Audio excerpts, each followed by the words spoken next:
one more. So before going with some attack, let's just go with simple basic questions. Simple basic theory portion, you can say. So I'll start with simple CIA. We generally call them CIA tribe. So we generally also call them the information security pillars, right? So I hope you have some idea like what is C. Anyone? What is C Confi- here? confidentiality. The confidentiality. So what does it mean? Keeping the information secure, safe, not shared publicly. Exactly. The information we have, जो भी हमारे पास data होगा वो हमेशा सिर्फ authorised persons को ही allowed हो with proper authentication. Authentication हो ना हो लेकिन वो सिर्फ ऑथराइज्ड पर्सन ही उसको रीड कर पाए, तो वो सिर्फ ऑथराइज्ड पर्सन्स को ही अवेलेबल हो। That was the part of confidentiality. Second we have is the integrity. Integrity stands for, sorry, I stands for the integrity, and integrity means the data we have, right? Just to verify that the data was modified, that the data was not modified, just to verify the modification, just to verify the tampering in the data, which we use the term integrity. Let's say uh, Shailendra sir want to send a message, want to write, let's say Shailendra sir write a message to Amy, right? And let's say I'm the postman who is delivering that letter to the Amy, right? And while delivering, I just modify some content. I just modify the letter and then deliver it to Amy.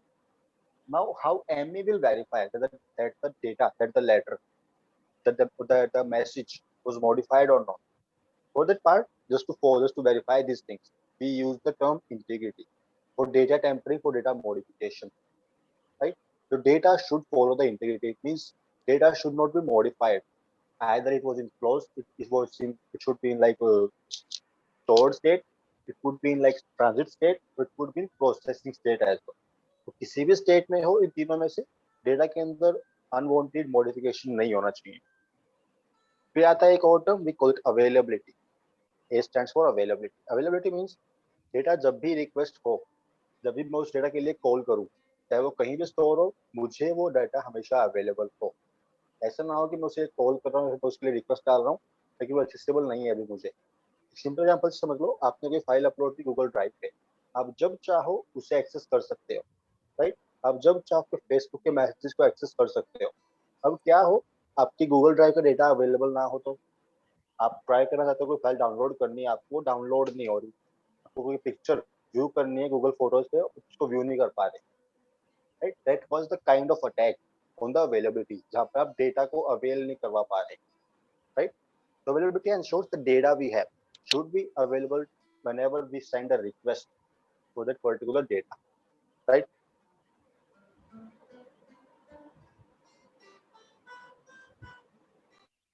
After that, एक और term आती है other than this CIA, we call it non-repudiation. So non-repudiation ensure, let's say, you can't deny for the action. आपकी side जो भी actions perform हुए हैं, चाहे वो आपने परफॉर्म किए हो या फिर आपकी साइड पे हुए हैं, आप उनके लिए मना नहीं कर सकते। लेट्स से अगर आपने कोई ईमेल सेंड किया है किसी को भी, तब उसके लिए मना नहीं कर सकते कि वो आपने सेंड नहीं किया, बिकॉज सिर्फ आपके पास आपके अकाउंट की एक्सेस होती है जनरली, राइट? तो अकाउंट से सिर्फ आप ही ईमेल भेज सकते हो, राइट? और जिसने रिसीव की है मेल, हेलो वो ये नहीं कह सकता यस आई मीन।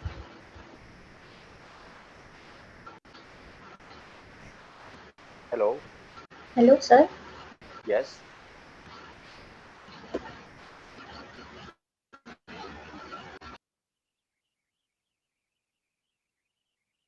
करना पड़ेगा। And for the news part you can follow some website और you can do one more thing. एक पॉडकास्ट आते हैं गूगल के ऊपर, आप उन पॉडकास्ट को भी सुन सकते हो। अगर डेली आप न्यूज नहीं सुनना चाहते, डेली आप न्यूज नहीं पढ़ना चाहते, then you can do one thing. जो कॉमन अटैक्स होते हैं, जो सीरियस अटैक्स होते हैं, आप उन सीरियस अटैक्स को लेके पॉडकास्ट मिल जाएंगे ताकि आप उनको सिंपल इजीली सुन पाओ कि अटैक्स हुआ कैसे था, क्या एक्चुअल वीकनेस थी वहां पर, उसको लेके आपके पॉडकास्ट आते हैं। For the podcast you can just follow this link, podcast.google.com। Web portal भी है, मोबाइल एप्लीकेशन भी है। आप यहाँ पर सिंपल सर्च कर सकते हो साइबर के लिए, या फिर इसके अलावा बहुत से तरीके हैं सर्च करने के लिए, तो again but you can search here. Like simple मैं अगर साइबर भी सर्च करता हूँ यहाँ पर, तो मुझे मल्टीपल रिजल्ट्स मिलेंगे। हमेशा कोई भी एक फॉलो करो, मल्टीपल चैनल्स है मेरे पास यहाँ पर, आप इनमें से कोई भी फॉलो कर सकते हो अगेन। बट कुछ अच्छे चैनल्स भी हैं, लाइक इनमें से एक आता है सोपोज का, वो भी काफी अच्छा चैनल है। हैकिंग ह्यूमंस सोशल इंजीनियरिंग के लिए काफी अच्छा चैनल है ये भी। इसके अलावा देखा, एक आता है डार्कनेट डायरीज के नाम से, एक आता है मैलिशियस लाइफ, ये भी काफी अच्छा चैनल है अगेन। आप इनको फॉलो कर सकते हो, यहाँ पर आपको प्रॉपर प्रॉपर डिटेल्ड डिस्कशन मिलेगा एक पर्टिकुलर अटैक को लेके, फिर जो आजकल जो अटैक्स होते हैं उनको लेके, right. So malicious life is one of them. आपके सपोज अगर आप सिंपल सर्च करते हो, अगेन आपको मल्टीपल कंपनीज के पॉडकास्ट मिलेंगे यहाँ पर। यहाँ पर आपको एप्पल के भी मिल जाएंगे, गूगल के भी मिल जाएंगे, और आपको सोपोज के मिल जाएंगे, फायरआई के मिल जाएंगे, कुबरनेटिक्स के मिल जाएंगे, डॉकर्स के मिल जाएंगे। आपको जो पढ़ना हो आप यहाँ से पढ़ सकते हो, सुन सकते हो, मतलब प्रॉपर पॉडकास्ट है उस चीज को लेकर, राइट। तो सपोज अगर सिंपल सर्च करता हूँ, सो मैं पी भूल गया, we have proper podcast for all this thing again, आप इनको फॉलो कर सकते हो, राइट। पॉडकास्ट भी काफी अच्छी टेक्निक है। And if you want to go with the news part, then you can simply search for different websites. Again, आपको तो वेब के बारे में पढ़ना है तो डिफरेंट वेबसाइट्स हैं। अगर आपको एक प्रॉपर कॉमन पाथ चाहिए हर चीज को लेके, तो द हैकर न्यूज काफी कॉमन है, आप यहाँ पे पढ़ सकते हो ऑलमोस्ट हर एक चीज को लेके। अगर आपको सिंपल अटैक देखने हैं मोबाइल्स को लेके या फिर आपको सिंपल वेबसाइट्स को लेके, तो फिर डिफरेंट वेब प्लेटफॉर्म्स वहाँ पर, बट द हैकर न्यूज उन सब के लिए कॉमन है, राइट। आपको यहाँ पर ऑलमोस्ट हर चीज के लिए आपको आर्टिकल्स मिल जाएंगे यहाँ पर, तो आप इस चीज के बारे में भी पढ़ सकते हो। अदर देन दिस पार्ट, अब आ जाओ कुछ कॉमन चीजों के ऊपर। ये सब तो बेसिक था, जो करता हूँ मैं थोड़ा सा मिनिमाइज। अब आ जाओ थोड़ा सा सीरियस चीजों के ऊपर। तो let's start with simple types of hacker first, and let's start with the first one, we generally call them white hat hack. और हम throughout the course white hat hackers के बारे में, इनके एक्शंस के बारे में ही पढ़ेंगे। The second one was black hat hackers. Third one was your grey hat, मैं इनको एक्सप्लेन भी करूंगा just after the second part. Grey hat hackers. The fourth one was, let's say, script kiddies. The fifth one was, let's go with like state sponsored.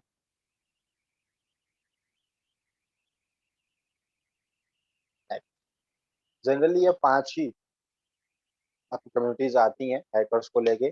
The first one was your white hat hackers. इनको समझने से पहले एक और चीज समझो, that was your 5 phases of hacking. Because in 5 pages के according ही आपकी टाइप्स ऑफ हैकर्स कैटेगराइज किए गए थे, right. So your first phase was information gathering, the second phase was scanning, your third phase was gaining access, your fourth phase was maintain the access,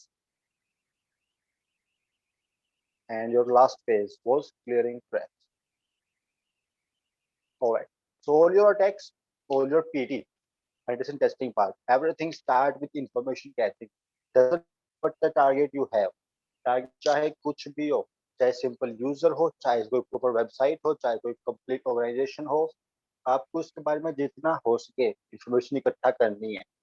From the open source tools, from the open source platforms, like from media profiles, from the job profiles, from job site, आपको जहां से information मिले आपको इकट्ठा करनी है हमेशा। This was your basic first step. We call it information gathering, right? Then the second phase was, आपको जो इन्फो मिली, आपने जो इंफॉर्मेशन इकट्ठा की है, उसको एनालाइज करो and just try to identify the weakness. The second phase was more focused on identifying the weakness, right? Identify the weakness, right? The second phase was more focused on identifying the weakness. Information को analyse करो और आपको उसके through weakness identify करनी है वहां पर, right. Again weakness identify करने के बाद आपका इंटेंशन क्या है, आप उसका फायदा उठाते हो वीकनेस का, या फिर उसको कंपनी के ऊपर उसको कंपनी को रिपोर्ट करते हो। चीजें वहां पर स्विच होती हैं। आप अगर कंपनी को रिपोर्ट कर रहे हो वहां पर, आप अगर कंपनी को दोबारा सॉरी आप अगर कंपनी को रिपोर्ट करते हो वो लिंक, वो weakness, at that time you act as a white hat hacker. मतलब आपने वीकनेस आइडेंटिफाई की, लेकिन आपने उसका फायदा उठाने की जगह आपने कंपनी को प्रॉपर रिपोर्ट किया ताकि वो उस चीज को फिक्स कर पाए, उस चीज को पैच कर पाए। That was the part of white hat hacker, right. But again, आप अगर उसका फायदा, उसको रिपोर्ट करने की जगह उसका फायदा उठाते हो, एट दैट टाइम आप उससे बोलते हो ब्लैक हैट हैकर। ठीक है, आपने जो मतलब आपको जो वीकनेस मिली है, आप उसे रिपोर्ट करने की जगह आप उसका फायदा उठा रहे हो वहां पर। At that time you act as a black hat hacker, जो कि मैलिशियस इंटेंट्स के साथ आपकी वीकनेस को आइडेंटिफाई करते हैं। एक सिंपल एग्जांपल समझ लो, the next category of hackers. Then let's say आप दो वेबसाइट्स को टेस्ट कर रहे हो, one of them was Amazon and the other one was your Facebook. Not for Facebook. Let's go with any other platform. Let's go with eBay. Right? You got the weakness on two different platforms. First one was Amazon.com. Second one was eBay.com. Right? Both were e-commerce platforms. Let's say you got the weakness through which you can place some orders. That was simple weakness for the price tampering, in which you can modify the total amount, or you can modify the order quantity as well.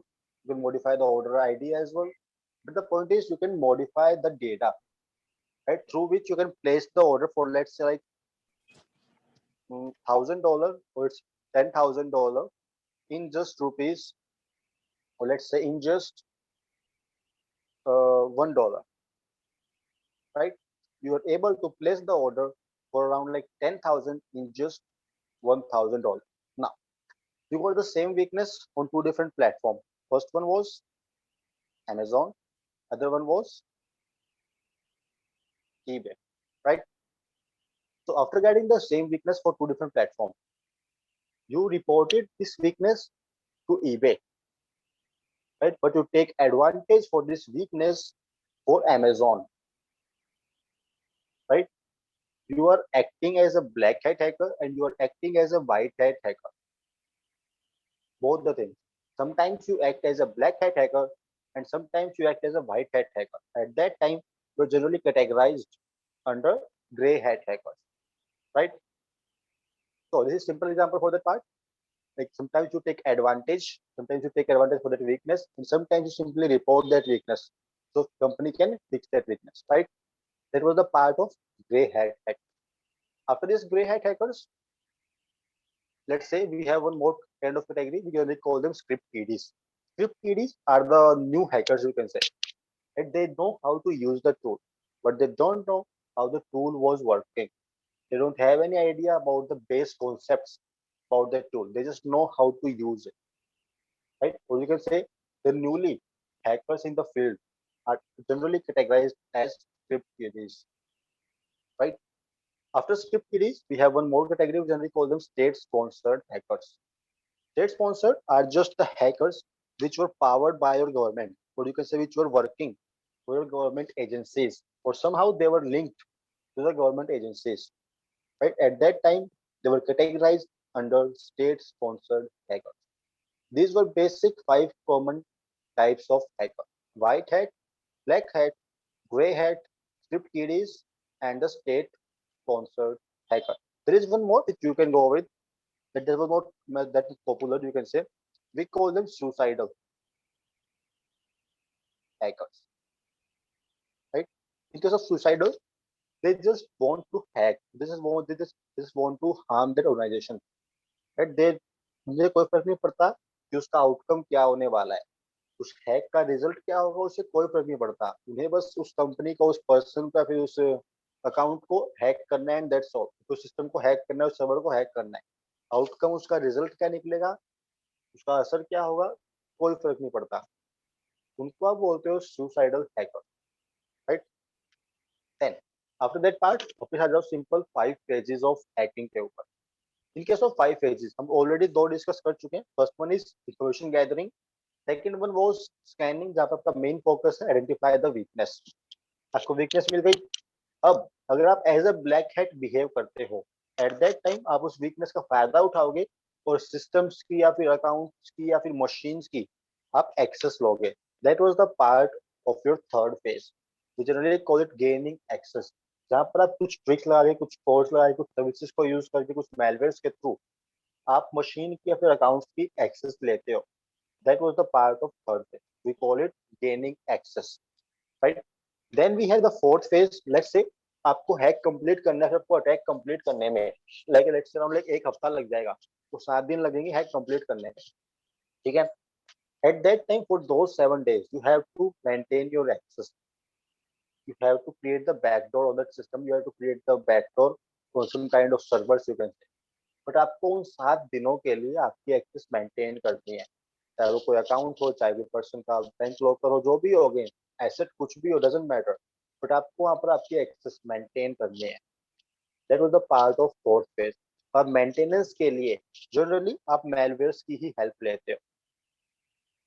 चाहे आप simple कोई service को enable करो, चाहे आप simple कोई back Trojan inject करो वहां पर again, but most of the time आपके मेलवेयर्स ही यूज होते हैं मेंटेनेंस के लिए, right. Then last one was your clearing tracks. We all know हम जो भी एक्टिविटीज परफॉर्म करते हैं, चाहे वो पेंट ओपन करने की हो, पेंट क्लोज करने की हो, चाहे कोई एरर हो, चाहे कोई सॉफ्टवेयर इंस्टॉलेशन हो, चाहे कोई प्रोग्राम एग्जीक्यूशन हो, चाहे सिंपल कॉपी पेस्ट ही क्यों ना हो, चाहे वो कोई कमांड एग्जीक्यूशन हो, हर चीज को लेके हमारे सिस्टम्स के अंदर डिजिटल फुटप्रिंट्स तरीके से लॉग स्टोर होते हैं, right. So being a attacker, मेरा मेन ऑब्जेक्टिव क्या है, या तो वो लॉग्स क्रिएट ही ना हो, या फिर ये वो लॉग स्टोर ही ना हो. ठीक है. या तो लॉग्स क्रिएट ना हो, स्टोर ना हो, या फिर अगर वो लॉग्स क्रिएट होते हैं तो मैं उन्हें कैसे इरेज करूंगा, कैसे उन सिस्टम से रिमूव करूंगा. That was the part of fifth phase, right. We call it clearing tracks, जहां पर आप डिजिटल फुटप्रिंट्स को, फिर अपने सिंपल लॉग्स को आप रिमूव करते हो वहां पर. We call it clearing tracks. I hope ये 5 पेजेस क्लियर है with the types of hacker. Clear है सबको? हाँ. ऑलराइट.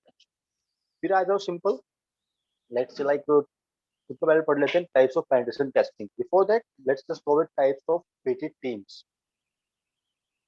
दोनों को साथ ही पढ़ना पड़ेगा हमें. Types of penetration testing. So first one was your, anyone idea? कोई idea हो? First one was your black Red box team. testing. Sorry. Okay, testing. Okay, I thought you were asking for teams. I'll come back to the team part as well. Then you can answer. So first one was your black box testing, right? And the second one was your white box testing. We have third one as well, which you can go with. That was the part of gray box testing. In case of black box testing, let's say कोई भी दो company मान लो अभी के लिए, right. एक मान लो Google है, एक मान लो कोई और कंपनी, फायर आई मान लो अभी के लिए, सिंपल फायर आई मान ले. अच्छी दो कंपनी है मेरे पास, and the first one was Google and the second one was FireEye, right. Let's say Google को टेस्टिंग करवानी है और FireEye टेस्टिंग करती है. ठीक है. अब गूगल को टेस्टिंग करवानी है तो उन्होंने कॉन्ट्रैक्ट दे दिया FireEye को कि हमें ये एसेट्स टेस्ट करवाने हैं सिक्योरिटी के लिए, चाहे वो सिंपल इंफ्रास्ट्रक्चर हो, चाहे वो नेटवर्क्स हो, चाहे वो सिंपल कुछ सिंपल स्टोरेज लेके हो, चाहे कुछ सिंपल सर्वर्स हो, चाहे वेब प्लेटफॉर्म्स हो, चाहे मोबाइल प्लेटफॉर्म्स हो, चाहे एपीआईज हो, कुछ भी एसेट हो, डजेंट मैटर. बट उन्होंने कॉन्टेक्ट किया FireEye को कि हमें ये अपने एसेट्स टेस्ट करवाने हैं सिक्योरिटी पर्सपेक्टिव से. ठीक है. एट दैट टाइम मान लो FireEye ने कॉन्टेक्ट ले लिया और उन्होंने अपने कुछ 100 एम्प्लॉयज की टीम भेजी टेस्टिंग के लिए, राइट. 100 पेन टेस्टर्स उन्होंने भेज दिया गूगल के पास कि आपको टेस्टिंग करके आनी है इस पर्टिकुलर एसेट की, and just go and do it, right. Out of those 100 pen testers, आपके कुछ पेन टेस्टर्स फोकस करेंगे वीकनेस को आइडेंटिफाई करने के ऊपर. Now let's go with like types of pen testers. First one was the part of red team, जिनका main objective है कि आपको वीकनेस आइडेंटिफाई करनी है. Identify the weakness, right. और यू कैन से वो as a attacker, as a external hacker behave करते हैं, ताकि वो जितना हो सके उतना एरिया कवर कर पाए और जितना हो सके उतनी वीकनेस को आइडेंटिफाई कर पाए. They act as a attacker. That was the part of red team. They act as a attacker, right? Then the second thing we have is we call him blue team. Blue team का point क्या है, blue team का main काम क्या है? Red team को जो भी वीकनेस मिलेंगी, राइट, उनके लिए सिक्योरिटी अपडेट्स इंप्लीमेंट करना काम है ब्लू टीम का, राइट. यू कैन से they just implement the security updates, security fixes for the weakness which were identified by the red team. You can say they act as a defender.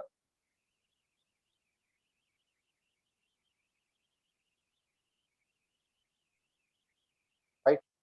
अब let's say 100 पेंटेस्टर्स आए थे fire आई से. उन 100 में से आपके यहाँ पर लेट्स से लाइक 80 पेंटेस्टर्स आपके बिजी हैं राइट टीमिंग के अंदर, और आपके आउट ऑफ दोस 100 80 कंज्यूम हो गए, बचे कितने? 20. आउट ऑफ दिस 20 आपके 20 पेंटेस्टर्स बिहेव करेंगे एज अ डिफेंडर कि हमें क्या अपडेट्स लगाने, वहाँ पे क्या सिक्योरिटी फिक्सेस हमें यूज करने हैं वहाँ पर, राइट. तो सिक्योरिटी फिक्स करने के लिए आपके जो पेंटेस्टर्स काम करते हैं, we call them the part of blue team. वहां पर जो काम करते हैं just to identify the weakness, we categorise them under the part of red team. Clear है? अब आ जाओ simple types of pen testing. Let's say Google ने जब कॉन्ट्रैक्ट किया फायर आई को, जब हमें पेन टेस्टिंग करवानी है इस पर्टिकुलर एसेट के लिए, उन्होंने सिर्फ कॉन्ट्रैक्ट दे दिया, फायर आई ने पेन टेस्टर्स भेज दिए, बट उनके पास कोई इन्फॉर्मेशन नहीं है अभी तक उन्हें किस एसेट, उन्हें सिर्फ ये पता है कि हमें इस एसेट की पेन टेस्टिंग करनी है. उन्हें कोई आइडिया नहीं है. लेट्स से सिंपल मान लो लाइक बिल्डिंग ही ले लो, इंफ्रास्ट्रक्चर का पार्ट ले लो अभी के लिए. उन्हें बिल्डिंग के अंदर घुसना भी खुद ही है, राइट. उन्हें सिंपल लॉक्स भी खुद ही क्रैक करने हैं. वो कैसे घुसेंगे वो उनके ऊपर है. सीसीटीवी कैमरास कैसे हैक करते हैं वो उनके ऊपर है. वो कैसे उनसे बचते हैं वो भी उनके ऊपर है.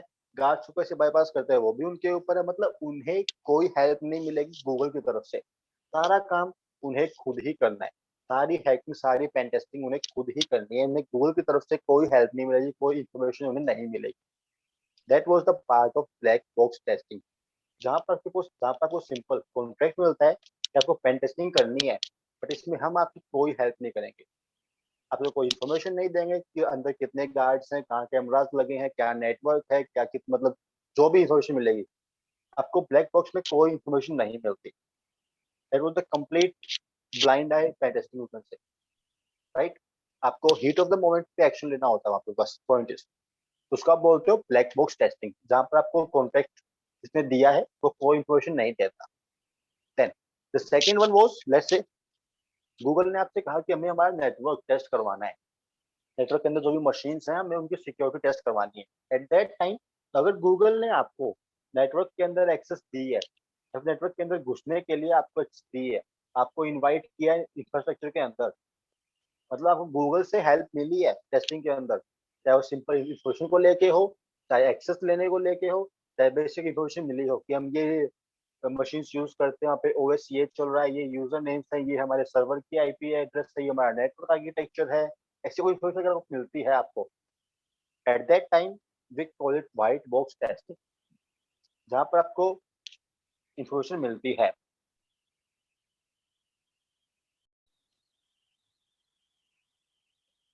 Right. After that simple white box and black box testing. Let's एक सिंपल एग्जांपल और मान लो व्हाइट बॉक्स का. आपको कोई सॉफ्टवेयर मिलता है टेस्टिंग के लिए, अगर वो आपको उसका सोर्स कोड देते हैं कि आपको स्टैटिक एनालिसिस भी करना है और डायनामिक एनालिसिस भी करना है, तो स्टैटिक एनालिसिस आपको अगर सोर्स कोड मिलता है कि आप इसे रिव्यू करो for security perspective, from the security perspective, right, उसको भी आप व्हाइट बॉक्स टेस्टिंग के अंदर ही काउंट करते हैं, राइट. आपको अगर सोर्स कोड भी खुद से एक्सट्रैक्ट करना है, eight that time that was the part of black box testing, right. Now the third type of testing was the grey box testing, जो कि जनरली होती है. लेट्स से आपको कॉन्ट्रैक्ट मिला, उन्होंने आपको हल्की फुल्की इंफॉर्मेशन दे दी, आपको उन्होंने सिर्फ बिल्डिंग में आने की परमिशन दी, उन्होंने आपको बस आई कार्ड दे दिए ताकि आप बिल्डिंग के अंदर आ पाओ, ठीक है. नेटवर्क के अंदर आपको खुद घुसना है, मशीन को आपको खुद आइडेंटिफाई करना है, सर्वर आपको खुद ही ढूंढना है, सब कुछ खुद से करना है बाकी काम, बट उन्होंने आपको बस हल्की सी इंफॉर्मेशन दी है जो कि आपके लिए हेल्पफुल है, बट हल्की इंफॉर्मेशन दी है, right? That was the part of grey box testing. और जनरली यही होता है कि आपको हल्की फुल्की इंफॉर्मेशन मिलती है एंड अब बाकी आपको काम खुद ही करना होता है, राइट? ब्लैक बॉक्स टेस्टिंग भी होती है, व्हाइट बॉक्स भी होती है और ग्रे बॉक्स भी होती है, राइट? इसमें कोई डाउट किसी को? All good. No, sir. Alright, अब आ जाओ कुछ कॉमन टर्म्स को लेके जो हम यूज करने वाले हैं, मतलब पता होना चाहिए उनका, वो भी इंपॉर्टेंट फैक्टर है। तो first thing was your vulnerability. तो anyone, what is a vulnerability? Second thing, एक इसके अलावा ये भी एक्सप्लेन करना पड़ेगा आपको, व्हाट इज जीरो डे और दोनों में डिफरेंस क्या है? Anyone? Vulnerability would be weakness in code through which the hacker can gain access or do malicious stuff. You said weakness plus code, and then what is zero day? Zero day is when you install the application. जिस दिन आप application को install करते हो first day, then the patching would happen, right? You might get the updates to the gap during the installation. You can hack or do malicious activity, if I'm correct. Okay, like कोई और तो कुछ contribute करना चाहे इसमें? So vulnerability would be like, as he said, that it would be a flaw or a weakness of the system, and then zero-day vulnerability would be like the solution or the mitigation is yet to be met. I mean, we don't have the solution of that, or we don't have the patches for that particular vulnerability till the day. You can, अगर मैं simple explain करूं दोनों को, vulnerability और zero day, तो दोनों में ही आपके पास वीकनेस तो होती है, ये चीज फिक्स है, दोनों के अंदर आपको वीकनेस मिलती है। The only difference between vulnerability and zero day is, vulnerability आप तब बोलते हो, लेट्स से मैं अभी कोई विंडोज 7 यूज करता हूँ, ठीक है? विंडोज 7 के अंदर कोई फीचर है जिसके ऊपर कोई वीकनेस है, राइट? वो वीकनेस ऑलरेडी माइक्रोसॉफ्ट फिक्स कर चुका है विंडोज 8 के अंदर। वो वीकनेस जो कि पुराने सिस्टम्स के अंदर एग्जिस्ट करती है, पुराने वर्जन्स के अंदर एग्जिस्ट करती है, उस वीकनेस को आप बोलते हो वल्नरेबिलिटी, जिसके लिए आपके पास अपडेट्स अवेलेबल हैं। You have the weakness but you have the security updates, you have the security fixes for that weakness। आपके पास वीकनेस भी है, उसके लिए प्रॉपर सिक्योरिटी फिक्सेस भी हैं कि उसको फिक्स कैसे करना है, वो भी सॉल्यूशंस हैं आपके पास। एट दैट टाइम उसको वल्नरेबिलिटी बोलते हो। You have the weakness and security updates, right? उसको आप बोलते हो vulnerability. But in case of zero day आपके पास वीकनेस तो है बट उसका कोई इलाज नहीं है आपके पास। लेट्स से आप कोई लेटेस्ट सॉफ्टवेयर यूज कर रहे हो, राइट? लेटेस्ट सॉफ्टवेयर के अंदर अगर कोई वीकनेस एग्जिस्ट करती है, you are using the latest one, अगर उसके अंदर कोई वीकनेस मिलती है आपको, that was the part of zero day. चाहे वो सिंपल सॉफ्टवेयर हो, चाहे पूरा हार्डवेयर हो, चाहे फर्मवेयर हो, चाहे एपीआई हो, अगेन कुछ भी हो, राइट? अगर कोई न्यूली डिस्कवर्ड वीकनेस है आपके पास जिसके लिए अभी तक कोई अपडेट्स रिलीज नहीं हुए हैं, उसको आप जीरो डेज के अंदर काउंट करते हैं। जब वो अगेन किसी भी चीज के लिए हो, that was the different part, but we just have the weakness, right? In case of zero day. Then the third thing was, I सबको क्लियर है what is vulnerability and what is zero day, दोनों में difference सबको पता होना चाहिए। सबको clear है? एनीवन रिपीट करना हो मुझे? No, sir. Thank you. Alright, other than this simple vulnerability and zero day, we have one more term, we generally use it as payload. Payload was a term which was generally used for the malicious script, malicious code। आपने जो भी programme लिखा है, आपने जो भी code लिखा है किसी malicious एक्शन के लिए, चाहे आप उसको अब परफॉर्म करो 10 साल बाद परफॉर्म करो, बट उसका जो फंक्शन है, तो जो एक्चुअल आउटपुट होने वाला है, राइट, वो आउटपुट को मैलिशियस मिलेगा, फिर उसका जो एक्चुअल फंक्शन है वो मैलिशियस है। लेट्स से आपने सिंपल कोई कोड लिखा है फाइल्स को डिलीट करने के लिए, लेकिन आप डिलीट कहाँ से कर रहे हो? सी ड्राइव से। आपने सी ड्राइव में जो भी डेटा है आपने पूरा ही रिमूव कर दिया, फिर वो सिंपल मैलिशियस कोड, राइट। आप बेसिक उसके सिंपल चाहे डिलीट कमांड ही यूज कर लो, ये लो, ये भी आपका मैलिशियस कोड के अंदर ही काउंट होता है, राइट। आप अगर प्रॉपर कोड लिख रहे हो किसी वीकनेस को आइडेंटिफाई करने के लिए, आपकी कोई प्रोग्राम एग्जीक्यूट करने के लिए, बैकडोर क्रिएट करने के लिए, या फिर रिवर्स कनेक्शन स्टैब्लिश करने के लिए, बाइंड कनेक्शन के लिए, that was again the part of payload. जो मैलिशियस कोड होता है उसको आप बोलते हो payload, right. Then the fourth term was your exploit. Exploit is just the combination for your vulnerability and the payload. Again, there was a combination for vulnerability and payload, right? आपके पास कोई vulnerability है, जैसे मुझे Windows 7 पे कोई weakness है, मुझे उसका फायदा उठाना है, right? और मैं नहीं चाहता कि मैं उसके लिए प्रोग्राम को लिखूं खुद से, ठीक है। मेरे पास वीकनेस है Windows 7 की, और मेरे पास अगर उसके लिए पहले से लिखा हुआ कोड भी है, आपको बस टारगेट स्पेसिफाई करना है, उसको आप बोलते हो एक्सप्लॉइट। कंप्लीट को आप बोलते हो exploit. Combination of vulnerability and payload is known as exploit, right. देन इसके बाद आता है सिंपल। दो मोर टर्म्स आती है हमारे पास, दो क्या तीन आती है generally. First one was like if I just go with the 5.1, that was your surface web. 5.2 was your deep web, and the 5.3 was your dark web. So who's gonna describe about these, any one of the term? Like surface web क्या है, deep web क्या है, dark web क्या है? किसी को कोई idea? थोड़ी रोशनी डाल दो इनके ऊपर। I know dark web. Okay, you can explain the dark web then. Dark web is usually which is usually used on the Onion browser and those kind of browser, which is like hidden and usually you cannot access it through the normal browsers and those kind of things, right? Right. So And surface web surface or dark web web. is our regular web, right? Which we are using like the normal web that the public, right? The public will access that we can do, right? Then what is the deep? Deep web, I'm not sure actually. Surface और deep में सिर्फ एक difference है।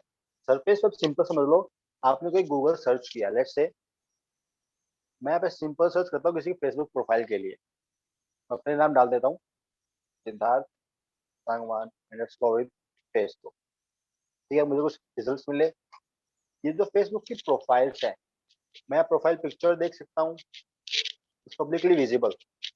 जो part या फिर जो website का जो पार्ट पब्लिकली एक्सेसिबल है, जो कि आपके सिंपल गूगल सर्च से भी या फिर किसी भी सर्च इंजन के लिए एक्सेसिबल है, that was the part of your surface web. जो प्रोफाइल्स हैं फेसबुक की, that was the part of surface web, right. But अगर मुझे इस प्रोफाइल के मैसेजेस देखने हैं, इस प्रोफाइल की एक्टिविटीज देखनी है, इसकी टाइमलाइंस देखनी है, इसके कमेंट्स देखने हैं, एट दैट टाइम मुझे लॉगिन करना पड़ेगा, राइट। जो इन्फॉर्मेशन आपको लॉगिन के बाद मिले, आपको खुद को ऑथेंटिकेट करने के बाद जो इन्फॉर्मेशन मिलती है, that was the part of deep web, right. वो भी पब्लिकली एक्सेसिबल है, पब्लिकली एक्सेसिबल नहीं है अगेन, आपको खुद को ऑथेंटिकेट करना पड़ता है डीप वेब के लिए। और सरफेस में कोई ऑथेंटिकेशन नहीं है, वो कंप्लीटली पब्लिक है, राइट, और जनरली एक्सेसिबल भी है।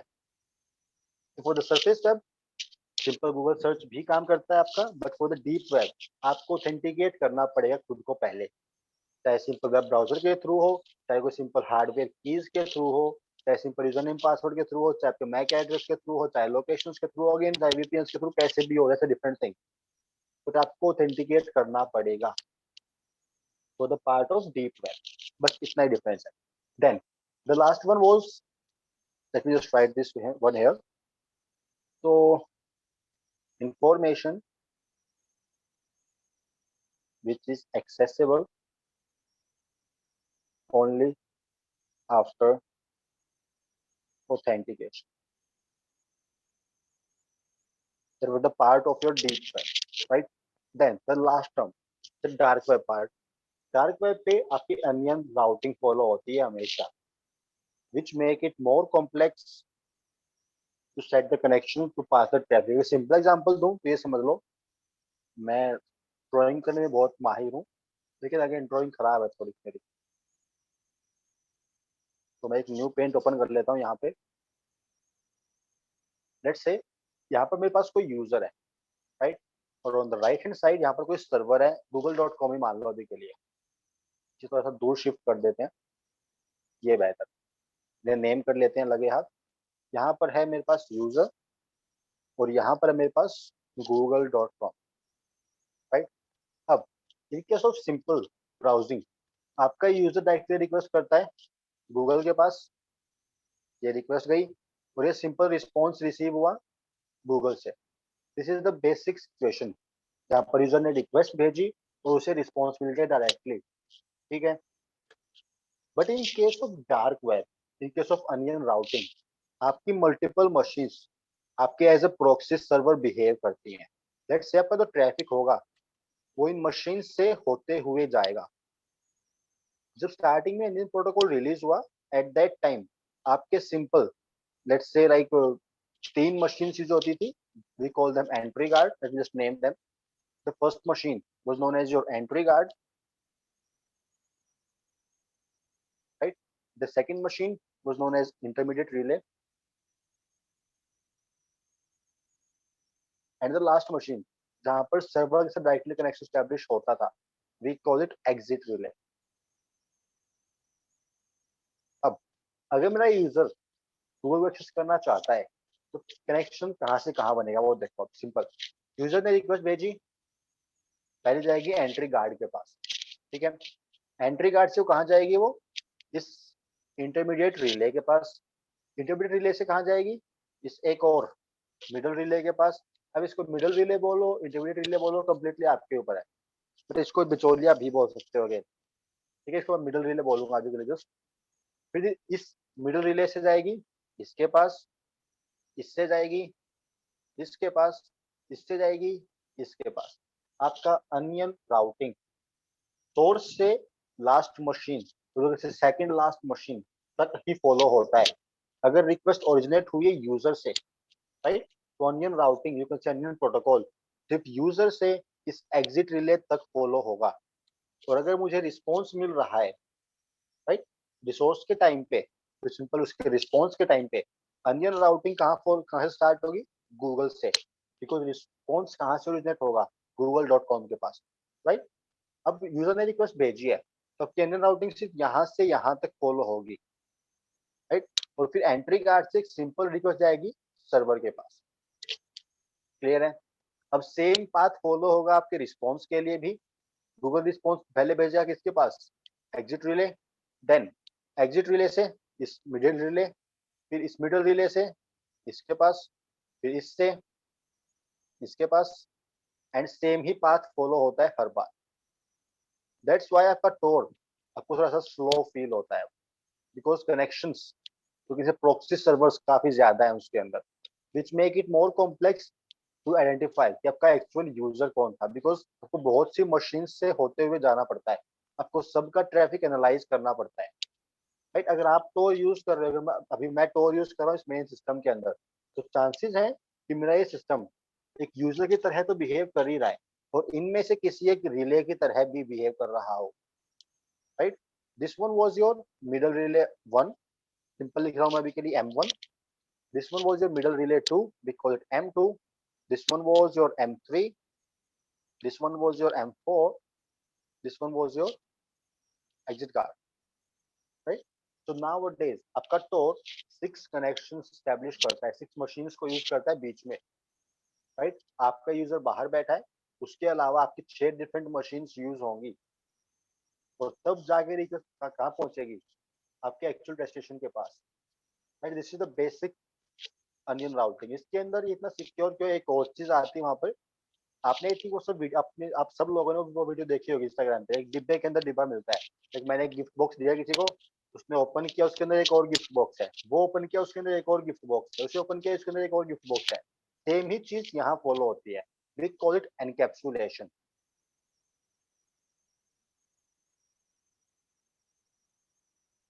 राइट, सिंपल समझ लो, लेट्स से मेरे पास ये सिंपल रिक्वेस्ट थी यहाँ पर, कुछ कितने गया सर्कल, इसमें बस ये रिक्वेस्ट थी विद द सर्कल, राइट।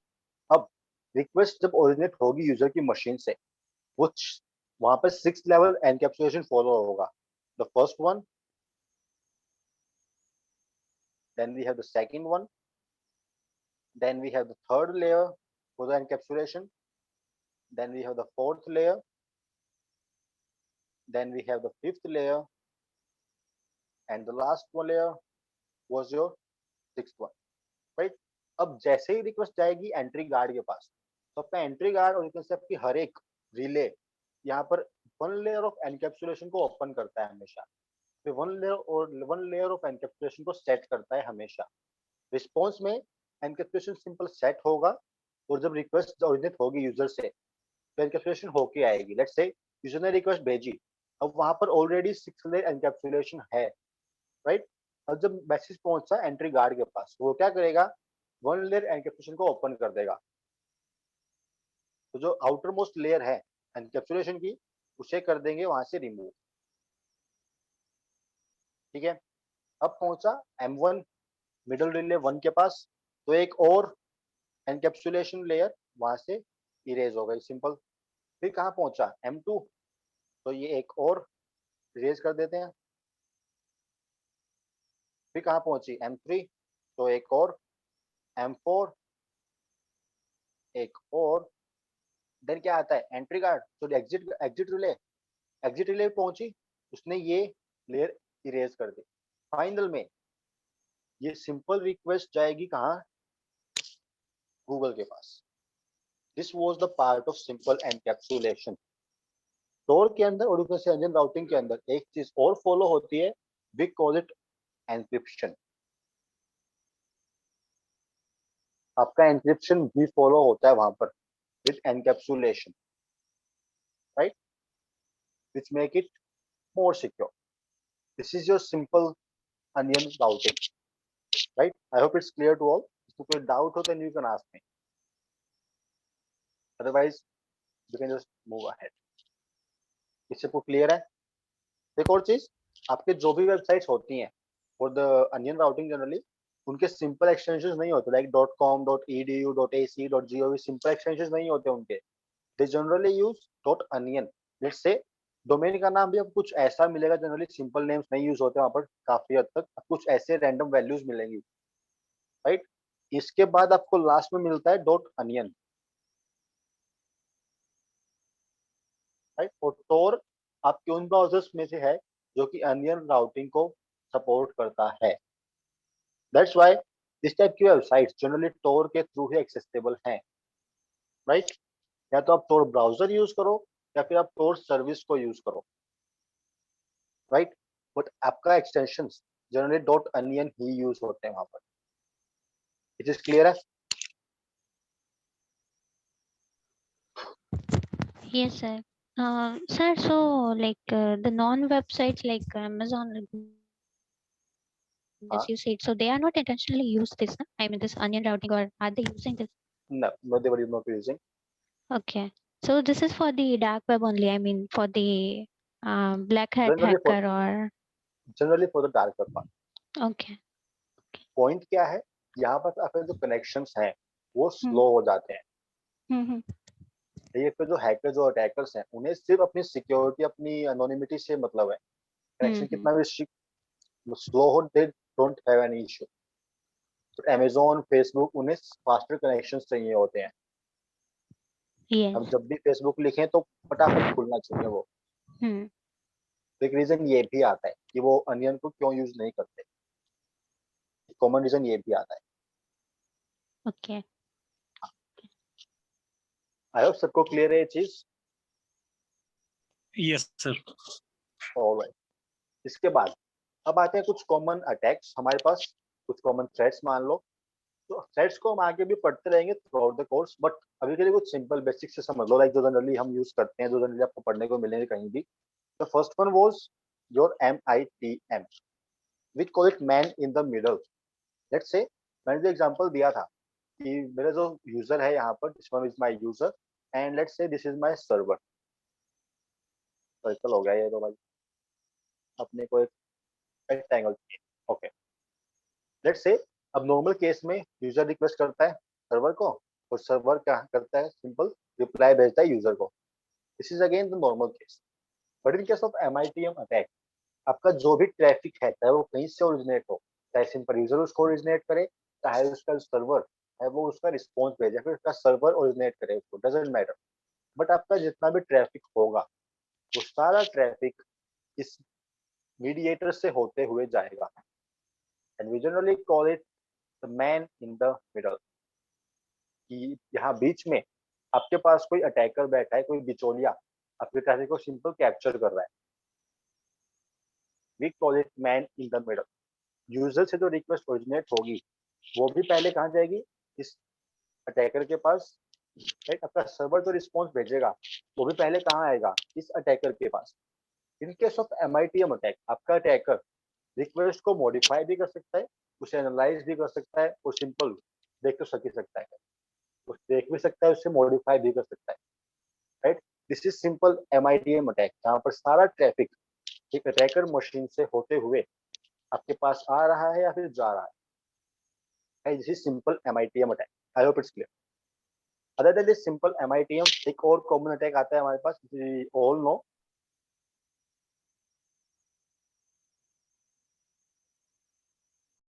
ताकि वो क्लाइंट्स उस सर्विस को यूज ना कर पाए। आप कुछ जंक भेज रहे हो सर्वर के पास, सिंपल कनेक्शन रिक्वेस्ट भेज रहे हो, सिंपल पिंग रिक्वेस्ट भेज रहे हो, बट अगेन आपको वो सर्विस डिस्टर्ब करनी है। जिस टाइप के टेक्स्ट को आप बोलते हो DOS, stands for denial of service, right. इसको हम आगे पढ़ेंगे in depth, that's a complete different thing.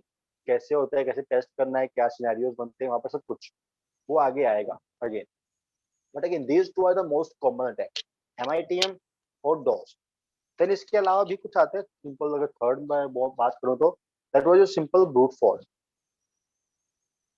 जहां पर आप हर एक कॉम्बिनेशन ट्राई करते हो।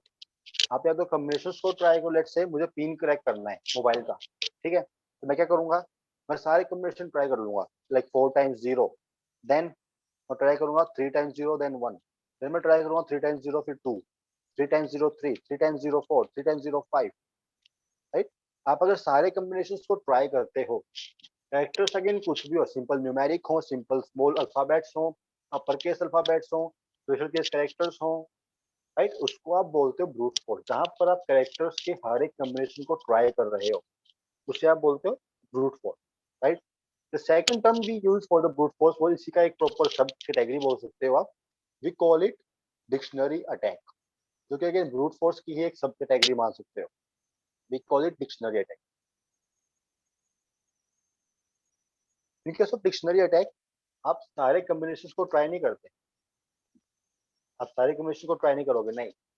कुछ जो मीनिंगफुल वर्ड्स हैं, आप उन्हें उठाओगे, एक फाइल के अंदर स्टोर करोगे, आप उनको वन बाय वन ट्राई करोगे। Let's say being a normal user, हम पासवर्ड में क्या वैल्यूज डालते हैं, लाइक हमारा फोन नंबर हो गया, हमारा ईमेल एड्रेस हो गया, हमारा पेरेंट्स का, हमारा फैमिली मेंबर्स का नाम हो गया, सिंपल चीजें ही रखते हैं, राइट।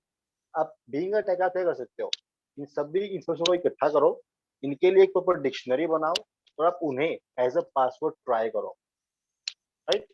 उस तो प्रॉपर लिस्ट तैयार किया आपने पासवर्ड्स के लिए, उसे आप बोलते हो डिक्शनरी, जहां पर आप कुछ मीनिंगफुल, कुछ रेलेवेंट वर्ड्स यूज करते हो ब्रूट फोर्सिंग के लिए। क्लियर है? Dictionary attack is just the sub category for the brute force, it's not different, it's just a सब कैटेगरी, राइट। फिर सिंपल आते हैं कुछ, लाइक एक और इंपॉर्टेंट फैक्टर। तो एक चीज बताओ मुझे, लेट्स से मैंने जो एग्जांपल दिया था स्टार्टिंग में कि गूगल को टेस्टिंग करवानी है फायर आई से, राइट। और ये मान लो लाइक आपको पेमेंट करनी है कहीं पे भी, आप सब पेटीएम यूज करते हो, आई होप कोई भीम यूज करता होगा, कोई गूगल पे यूज करता होगा, कोई फोन पे यूज करता होगा, बट लेट्स से वो सभी बैंक से सर्विसेज लेते हैं, ठीक है। अब बैंक्स कैसे ट्रस्ट करेंगे ये जो एप्लीकेशन है, मेरा फोन पे, भीम, गूगल पे, सिंपल सैमसंग पे, ये एप्लीकेशन ट्रस्टवर्दी है या नहीं? तो कैसे वेरीफाई करेंगे इस चीज को, ये एप्लीकेशन में डेटा का प्रॉपर ख्याल रखेंगे, ये उसे लीक नहीं होने देंगे, वो चीज कैसे इंश्योर होती है? Anyone? So there are some compliance like PCI DSS compliance, and then GDPR and HIPAA trust and everything. So I guess they are more at the side of the compliance. I mean, Compliance he use also, but we generally call them security standards. okay. We generally call them security standards. Like PCI DSS is just one of them. अगर बात करूँ payment gateways के बारे में, like अपने simple को, अगर आपको कहीं भी आपके क्रेडिट कार्ड, डेबिट कार्ड, आपके एटीएम कार्ड, अगर उनका डेटा प्रोसेस करना हो, चाहे वो कार्ड कहीं से भी हो, चाहे सिंपल वीजा कार्ड हो, सिंपल मास्टर कार्ड हो, सिंपल रुपे कार्ड हो, सिंपल डिस्कवरी क्लब का हो, अगेन कार्ड कोई भी हो, आपको अगर डेटा प्रोसेस करना है उसका, तो पहले वो वेंडर, चाहे वो कोई भी micro simple master card, visa, पहले वो वेंडर आपके एप्लीकेशन को, आपके प्लेटफॉर्म को टेस्ट करेगा, या फिर आपके पास जो सिक्योरिटी सर्टिफिकेशन होंगे, सिक्योरिटी स्टैंडर्ड आपने फॉलो किए हैं, उनके थ्रू वेरीफाई करेगा कि आप उनके डेटा का प्रॉपर ख्याल रखोगे, तभी आप उनके डेटा को प्रोसेस करते हो। सिंपल एग्जांपल दूं तो ये देख लो, आई थिंक पेटीएम कंप्लाइंट है इन चीजों के लिए, और ये ऑलरेडी दिखा चुका हूँ, सही है। तो नीचे आ जाओ, एक सेकंड, मैं अगर स्क्रॉल करता हूँ लास्ट तक, एंड में आ जाओ, यहाँ पर, ये यहाँ पे कुछ दिख रहा है, पर भाग गया वो, ये दिस वन, हमारा पेटीएम हमारे क्रेडिट कार्ड, हमारे डेबिट कार्ड सब कुछ एक्सेप्ट करता है, वो वीजा कार्ड भी एक्सेप्ट करता है, रुपे कार्ड भी एक्सेप्ट करता है, और मास्टर कार्ड भी एक्सेप्ट करता है, डिस्कवरी क्लब कार्ड भी एक्सेप्ट करता है, और सेफ्टी के कार्ड भी एक्सेप्ट करता है, और खुद के कार्ड तो करता ही है, खैर, राइट। अब जब ये जो कार्ड वेंडर्स हैं हमारे पास, इन्होंने ऐसा नहीं कि अपना डेटा इनके पास डायरेक्टली सौंप दिया कि ठीक है आप डेटा लो और हमें हमारा डाटा वेरीफाई कर लो, ऐसा नहीं होता डायरेक्टली। वो पहले चेक करते हैं कि आपका ये जो गेटवे है पेटीएम का, ये पीसीआई डीएसएस के लिए प्रॉपर इसके अकॉर्डिंग जो इसके अंदर रूल्स हैं पीसीआई डीएसएस के अंदर, उन्हें फॉलो करता है या नहीं है, तो पीसीआई डीएसएस के लिए कंप्लाइंट है या नहीं है, वो सिक्योरिटी स्टैंडर्ड्स को फॉलो करते हैं या नहीं करते हैं, राइट। तो PCI DSS is just the set of rules जिनके अंदर प्रॉपर एक रूल्स मान लो, रूल्स की लिस्ट ही मान लो, या फिर क्रेडिट कार्ड कैसे स्टोर होंगे, डेटा कहाँ स्टोर होगा, किसके साथ शेयर होगा, क्या बैकअप होंगे, सब कुछ कैसे ट्रांसमिट हो, कैसे, सब कुछ उस चीज को लेके रूल्स हैं पीसीआई डीएसएस के अंदर, that again stands for payment card industry data security standards, right, जो कि आपके सिंपल पेमेंट कार्ड्स के ऊपर रूल्स सेट करता है। अगर आपका वेंडर, आपका सिंपल क्लाइंट, यू कैन से इस स्टैंडर्ड के लिए कंप्लाइंट है, only then you can trust him, ये जो डेटा है मेरे पास क्रेडिट कार्ड को लेके, एटीएम कार्ड को लेके, वो इसे सिक्योर मैनर में शेयर करेगा, या फिर सिंपल ट्रांसमिट करेगा, या फिर सिंपल प्रोसेस करेगा, आप तभी उसके ऊपर ट्रस्ट कर सकते हो।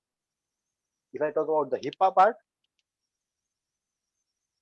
HIPA was generally dealing with the health information, आपका कोई एक्सीडेंट हुआ हो, पहले आपकी आई साइट क्या है, आपको कौन सी बीमारी है, कौन सी बीमारी नहीं है, आप कौन सी बीमारी से रिकवर कर रहे हो, all this kind of information about your health, all this kind of information वो कहाँ स्टोर होगी, इसके साथ शेयर होगी। अगेन सिंपल रूल्स ही हैं हिप्पा के अंदर भी, but again they were dealing with your health information, right. Again that stands for health information portability and accountability act, we call it HIPAA. आप अगर सिंपल गूगल सर्च करते हो तो प्रॉपर डॉक्यूमेंटेशन मिल जाएगी आपको इसको लेके, आप अगर और ज्यादा पढ़ना चाहो तो you can go with this one. Again, this deals with your health information, और ये सिंपल है उसका, ये सिंपल आप सबने देखा भी होगा बहुत बार।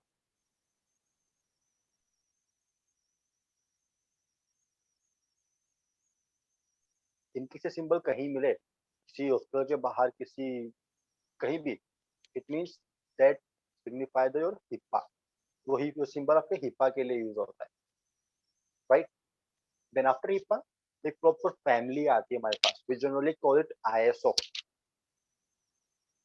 आईएसओ के अंदर मल्टीपल स्टैंडर्ड्स है मल्टीपल चीजों को लेके, चाहे वो नेटवर्क सिक्योरिटी के लिए हो, चाहे सोशल सिक्योरिटी के लिए हो, चाहे हार्डवेयर सिक्योरिटी के लिए हो, चाहे मोबाइल एप्लीकेशंस के लिए हो, चाहे एपीआईज के लिए हो, चाहे अगर इंफ्रास्ट्रक्चर को लेके ही क्यों ना हो। इसके अंदर प्रॉपर स्टैंडर्ड्स हैं, प्रॉपर सेट ऑफ रूल्स हैं ऑलमोस्ट हर चीज के लिए। फिर simply search for ISO family, let's go with ISO 27000 family, proper name उसका, and just go with the Wikipedia series. You can see I have different kind of standard, different kind of set of rules, right? इनमें से कोई network security के लिए है, तो कोई applications के लिए, कोई इंफॉर्मेशन के लिए है, कोई सिक्योरिटी प्रैक्टिस के लिए है, कोई सिंपल कंप्लायंस, कोई गाइडेंस वगैरह के लिए, कोई मैपिंग के लिए। Again we have security rules for almost all the things out there, right. These were just simple set of standards, we call them security standards. आपका सिक्योरिटी जनरली इन्हीं के थ्रू आप वेरीफाई करवा पाते, राइट। और इनके लिए आपकी जनरली एक्सटर्नल ऑडिटिंग होती है, इनके लिए आपको एक्सटर्नल ऑडिटिंग फेस करनी पड़ती है, उसे पास करना पड़ता है, तभी आपको इसका सर्टिफिकेशन मिलता है, राइट। इंटरनल ऑडिटिंग आप कितनी बार भी करो, कभी भी करो, वो कम्प्लीटली आपकी कंपनी के ऊपर है। But for this kind of set of rules, for this compliances part, for this security standards, आपके ऊपर एक्सटर्नल ऑडिटिंग होती है हमेशा, जहाँ पर सब कुछ टेस्ट होता है almost. Siddharth, sorry Yes. to interrupt, but does Yes. that work on Apple also, or?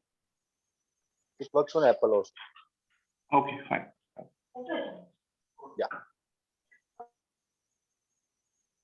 और एक चीज और, जब अपने बायोस से हाइपरवाइजर को अनेबल कर लेना है एक बार प्लीज। अगर किसी ने पहले VMware नहीं चलाया है तो एक बार पहले अपने बायोस सेटिंग से हाइपरवाइजर को अनेबल कर लेना है, फिर सिंपल वर्चुअलाइजेशन को अनेबल कर लेना, तभी आप VMs की मशीन को स्टार्ट कर पाओगे, राइट।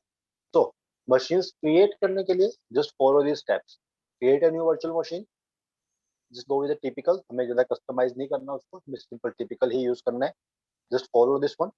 आपको आईएसओ फाइल जो आपने भी डाउनलोड किया है, चाहे वो काले की हो चाहे विंडोज की हो, आपको उसमें से कोई एक फाइल को ब्राउज करना है। यहाँ पर लेट्स गो विद काले Linux 21.1 latest one, follow the next.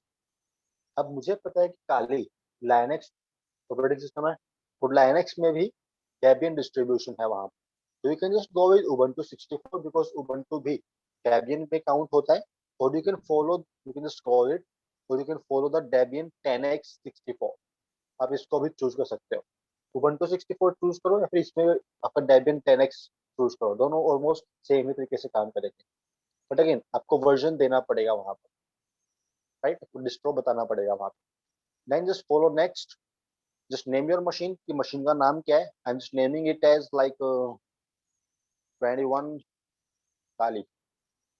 And one more thing, default location को हमेशा चेंज कर लेना। इन केस आपको अगर विंडोज इंस्टॉल करनी पड़े समहाउ, उसमें विंडोज करप्ट हो जाए, सिस्टम क्रैश हो जाए, किसी कारणवश रिस्टार्ट ना हो, रिस्टोर भी ना हो, तो चांसेस है देखो आप इंस्टॉल करते वक्त सी को फ्लश कर दो, सी को डिलीट कर दो, तो ऐसा ना हो कि सी के अंदर आपने VM मशीन स्टोर की थी और वो भी इरेज हो जाए। तो उस चीज से बचने के लिए अपनी मशीन्स को हमेशा एक डिफरेंट पार्टीशन के अंदर स्टोर करके रखो। I am storing the machines inside this local drive D, inside that folder VMware, and I'm creating one more folder with the name 21 Kali and go with OK. मेरा folder create नहीं हुआ, 21 Kali, OK, right, I got my folder name here and just continue. Now वो completely आपके ऊपर है, storage के ऊपर है, आपके सिस्टम के ऊपर कि आप कितने स्टोरेज अलोकेट करते हो उसको। मिनिमम 20 GB है कम से कम, but I suggest you guys to go with 50 और 80 GB। अगेन जितना स्टोरेज अवेलेबल, मेरे पास एक्स्ट्रा स्टोरेज नहीं है अभी के लिए, अराउंड लाइक 210 GB ही बचा है मेरे पास, तो मैं ज्यादा स्टोरेज नहीं दूंगा इसको। I am going with 50 GB, मेरे लिए इतना सफिशिएंट है, right. Otherwise you can go with 100 और 80 GB एज वेल। इसके पास कम स्टोरेज हो तो 30, 35, 40 दे देना काफी है वो भी। After that just follow next, आपको अगर इसकी मेमोरी इंक्रीज करनी हो 2 GB से 4 GB या फिर 5 GB 3 GB या फिर कम करनी हो 1 GB, तो उसके लिए just go with the customise hardware part and you can use this cursor. तो ऊपर नीचे करके आप मेमोरी को इंक्रीज और डिक्रीज कर सकते हो, right. I am just going with 4 GB right now ताकि जल्दी इंस्टॉल हो जाए मेरी मशीन। इसको बाद में दोबारा फिर कम कर लेंगे हम। फिर बाद में भी आप इसको अपग्रेड कर सकते हो, डाउनग्रेड कर सकते हो, वो ऑप्शन भी मिलते हैं आपको, right. Then you the processor part, processor भी अभी के लिए 2 दे रहा हूँ और कोर्स भी मैं 2 दे रहा हूँ। Then we have the simple CD part की हमारी आईएसओ फाइल कहाँ पर स्टोर्ड है, उसकी लोकेशन है ये। Then we have the configuration for the network part कि हमारा मशीन VMware का नेट यूज करेगा और फिर हमारा जो VMware सॉफ्टवेयर है वो इस मशीन के लिए एज अ राउटर की तरह बिहेव करेगा या फिर इसको आईपी हमारे एक्चुअल राउटर से मिलेगी। That was the part. आप अगर चाहो तो इसको ब्रिज पे डाल दो। इन केस ऑफ ब्रिज आपकी मशीन को आईपी आपके एक्चुअल राउटर से मिलेगी, but in case of net आपका VMware इस मशीन के लिए एक सेपरेट नेटवर्क डिजाइन करेगा, राइट। अगर वो कम्प्लीटली आपके ऊपर, आप ये सेटिंग्स बाद में भी मॉडिफाई कर सकते हो। अभी के लिए इनको अगर सिंपल रखते हो तो अभी कोई दिक्कत नहीं है, right. After modifying this setting और आफ्टर अगर मॉडिफाई ना भी कर रहे हो, then just follow the finish option here. Machine ready है, I can just power on this machine. Just click on that button to power on that machine. For installation हमें यहाँ 2 ऑप्शन मिलते हैं काली के अंदर. The first one was the graphical installation and second one was your basic installation. The only difference is graphical के अंदर, मैं थोड़ा सा मैग्नीफाई कर देता हूँ ये लो इसको ताकि बेहतर दिखे चीजें. The first one was your simple graphical installation. Second one was your basic installation, right? In case of graphical, the only difference is graphical में आप आपके कर्सर को भी यूज कर पाओगे ऑप्शंस को ब्राउज करने के लिए, ऑप्शन को सेलेक्ट करने के लिए, ठीक है. But in case of standard installation, the second option, उसमें आपको सारा काम कीबोर्ड से करना पड़ेगा. आपको माउस यूज करने का ऑप्शन नहीं मिलता. अगर माउस यूज करने का मन है तो गो विद द फर्स्ट ऑप्शन. अगर माउस यूज करने का मन नहीं है then go with the simple standard installation, option number 2, right. और मैं अभी के लिए simple option number 2 को ही select करूंगा. just press enter. तो ये अराउंड लाइक 5 सेकंड 10 सेकंड ले लेता है यहाँ पे, और then आपको सिंपल शो करेगा इंस्टॉलेशन प्रोसेस.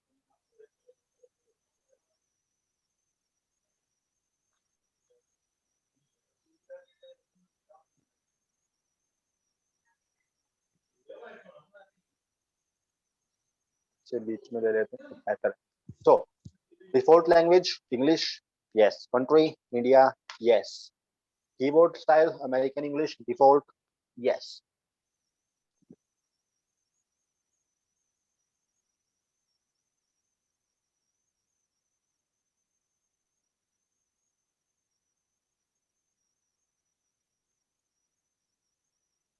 तो यहाँ पर आपके पहले कुछ कंपोनेंट्स लोड होंगे, आपकी मशीन को आईपी असाइन होगी, आपकी मशीन के लिए मान लो कि नेटवर्क कॉन्फ़िगर होगा, एंड देन आपको ऑप्शन मिलते हैं सिंपल कुछ बेसिक फाइल स्ट्रक्चर्स के लिए.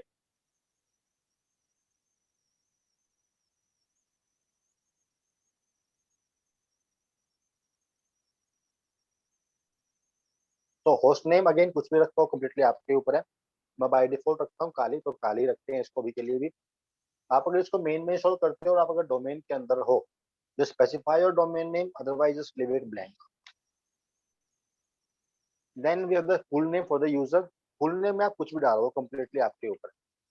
अपना नाम यूज करूंगा यहाँ पर, सेंटर. यूजर नेम मैं दूंगा यहाँ पर काली, पासवर्ड काली, रीटाइप काली, राइट. फुल नेम में कुछ भी डालो, यूजर नेम में कुछ भी डालो, पासवर्ड में कुछ भी डालो, वो कम्प्लीटली आपके ऊपर है. ये पॉइंट इंपॉर्टेंट है, पार्टीशनिंग दिस. आप अगर इसको मेन मशीन में इंस्टॉल करते हो, जैसे आप पहले विंडोज यूज कर रहे थे जहाँ पर आपके पास 2 पार्टीशन थी, local drive C, local drive D, ठीक है. अब आप इसको मेन में इंस्टॉल कर रहे हो काली लिनक्स को, एट दैट टाइम आपको सिंपल इसे पार्टीशन सी फिर लोकल ड्राइव सी में इंस्टॉल करना है, ठीक है. उसके लिए आप चूज करते हो मैनुअल ऑप्शन. मेरे पास ऑलरेडी पार्टीशनिंग है मशीन के अंदर, है ड्राइव के अंदर, मुझे उनमें से कोई एक ब्राउज करना है. एट दैट टाइम आप जाते हो सिंपल मैनुअल पार्टीशनिंग के अंदर. बट अभी के लिए हम इसको बिकॉज वीएम के अंदर यूज कर रहे हैं, तो मैंने इसके लिए एक 50 GB की सेपरेट वर्चुअल डिस्क क्रिएट की है. तो मैं simple use entire disc space के साथ जा सकता हूँ। जो 50 जीबी का डिस्क स्पेस है, जो 50 जीबी की वर्चुअल डिस्क है, मुझे वो पूरा स्पेस यूज करना है मेरी काली लिनक्स मशीन के लिए। मुझे कोई पार्टीशनिंग नहीं करनी, कुछ नहीं करना, पूरा स्पेस यूज करूंगा, राइट। Just press enter. आपको प्रॉपर पार्टीशन के नाम दिखते हैं यहाँ पर, प्रॉपर ड्राइव का नाम दिख रहा है मुझे यहाँ पर। 53 जीबी की एक प्रॉपर पार्टीशन है वहां पर, प्रॉपर ड्राइव है, virtual drive. And press enter. आपको यहाँ ऑप्शन मिलते हैं पार्टीशनिंग के। अगर उस ड्राइव के अंदर आपको पार्टीशनिंग करनी हो, अब मैं बताता हूँ सिंपल बैक। लेट्स से मैं गया मैनुअल के अंदर, ठीक है, जिसने ड्राइव दिखाई और यहाँ मुझे पार्टीशनिंग दिखाएगा कि लोकल ड्राइव सी नाम से एक पार्टीशन थी, उसके अंदर इतना स्टोरेज था। लोकल ड्राइव डी नाम से एक पार्टीशन है, उसके अंदर इतना स्टोरेज था। सिस्टम रिजर्व के नाम से एक पार्टीशन, उसके अंदर इतना स्टोरेज है, जिसका ये मैक्सिमम स्पेस है उसके अंदर। मुझे यहाँ पर ऑप्शन मिलते हैं, राइट। बट जस्ट बिकॉज मैंने यूज एंटायर डिस्क किया था, तो मुझे यहाँ पर पार्टीशनिंग करने के लिए ऑप्शन पूछ रहा है वो। और मैनुअल में आपको पार्टीशनिंग दिखाता जो पहले से अवेलेबल है ड्राइव के अंदर, राइट। यहाँ अगर आप पार्टीशनिंग करना चाहो तो कर सकते हो। आपको अगर दो पार्टीशनिंग करनी हो कि मुझे मेरे होम के लिए अलग चाहिए मेरे यूजर्स के नाम से, और मुझे सिस्टम रिजर्व के लिए अलग चाहिए सिस्टम फोल्डर्स के लिए, राइट, तो वो ऑप्शन भी हैं। और बाकी थर्ड ऑप्शन भी जहाँ पर आपको सिंपल 4 पार्टीशन मिलते हैं डिफरेंट डिफरेंट चीजों के लिए। बट जनरली मैं सभी फाइल्स को एक सिंगल पार्टीशन के अंदर ही रखता हूँ, ताकि इन केस मेरा यूजर या फिर चीजें डाउनलोड कर ले तो उसके पास स्पेस कम ना पड़े कभी भी, या फिर मेरे सिस्टम के पास कभी भी स्पेस की दिक्कत ना हो। बिकॉज 50 जीबी स्पेस ही है मेरे पास, राइट। स्पेस की दिक्कत ना है, इसलिए मैं सभी फाइल्स को एक सिंगल पार्टीशन के अंदर ही स्टोर करके रखता हूँ हमेशा, right. You can follow this one. आप अगर रखना चाहो तो, otherwise you can just go with other two options as well. इसको एक चूज कर लो, कंप्लीटली आपके ऊपर है, बट मैं डिफॉल्ट ही रखूंगा अभी के लिए। Finish partitioning, write changes to this, yes, press enter. Write changes to this again, yes, and press enter.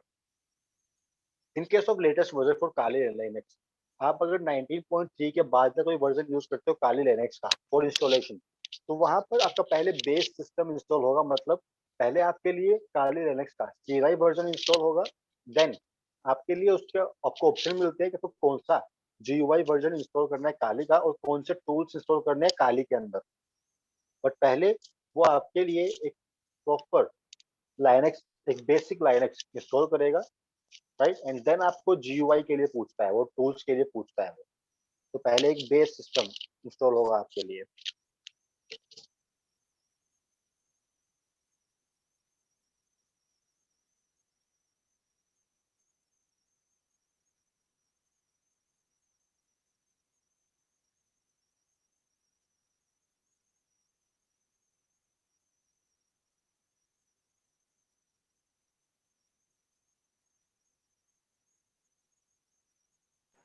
Siddharth मैं डाउनलोड कर रहा हूँ Kali, it's around 4 GB and more than that, right? Yes sir. Siddharth, another question. Yes. मेरे पास Oracle का VMware virtual box है, तो हाँ, कोई दिक्कत मेटा नहीं है। एक्सप्लॉइट का जो इंपोर्ट करना है उसके लिए राइट वर्जन कैसे होगा? आप राइट उसके बारे में, वर्जन, हाँ आप वो उसके वो बारे में, वो भी वो भी स्टेप बता दूंगा मैं आफ्टर दिस ठीक है, पार्ट। Perfect, thank you. वो भी बताऊंगा मैं। सो आपका बाय डिफॉल्ट काली के अंदर आपको मिलता है XFCE as your desktop environment. But मैं जनरली XFCE को यूज नहीं करता, बिकॉज मैं कुछ एक्सटेंशन यूज करता हूँ जीनोम के, लाइक सिंपल क्लिपबोर्ड। तो वो ऑप्शन मुझे जनरली जीनोम के अंदर ही मिलते हैं। मुझे जीनोम का UI भी बेहतर लगता है, सेटिंग ऑप्शन भी बेहतर लगते हैं, तो मुझे पर्सनली जीनोम पसंद है। आप इनमें से कोई भी यूज करो, XFCE यूज करो, जीनोम यूज करो, KDE प्लाज्मा यूज करो, वो कम्प्लीटली आपके ऊपर है। It's like a theme. ये मान लो काली के अंदर आपको थीम, डिफरेंट थीम्स मिलती हैं। आप इन तीनों थीम्स में से कोई भी एक ले लो, वो कम्प्लीटली आपकी चॉइस, ठीक है। After this part we have the tools option. कौन से टूल्स आपको इंस्टॉल करने, डिफरेंट मेटा पैकेजेस हैं यहाँ पर। इनमें से कोई भी पैकेज को इंस्टॉल करो, वो कम्प्लीटली आपकी चॉइस। आप इन्हें बाद में भी इंस्टॉल कर सकते हो, अदरवाइज ये इतना जरूरी नहीं है अभी के लिए, राइट। तो मैं सिंपल जीनोम चूज करूंगा यहाँ पर अभी के लिए, एंड जस्ट कंटिन्यू। इससे अभी के लिए अनचेक कर देते हैं ताकि जल्दी इंस्टॉल हो जाए मेरी मशीन। तो यहाँ पहले कुछ फाइल्स फैच होंगी, देन वो इंस्टॉल होंगी अगेन।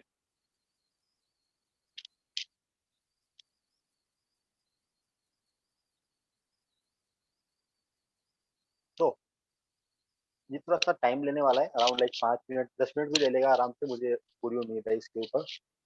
इसके अलावा अगर बात करो सिंपल विंडोज की, आप अगर मेन मशीन में विंडोज 10 यूज कर रहे हो, आपको अगर वीएम के अंदर विंडोज इंस्टॉल करनी है, एट दैट टाइम आपको बस मशीन क्रिएट करनी है। Again just go back to home और you can follow the options in the file menu. File पे जाओ, create a new virtual machine, follow the typical options, just browse for the ISO file for Windows 10। I have this file here with the name 20h2, right? Just go with the next.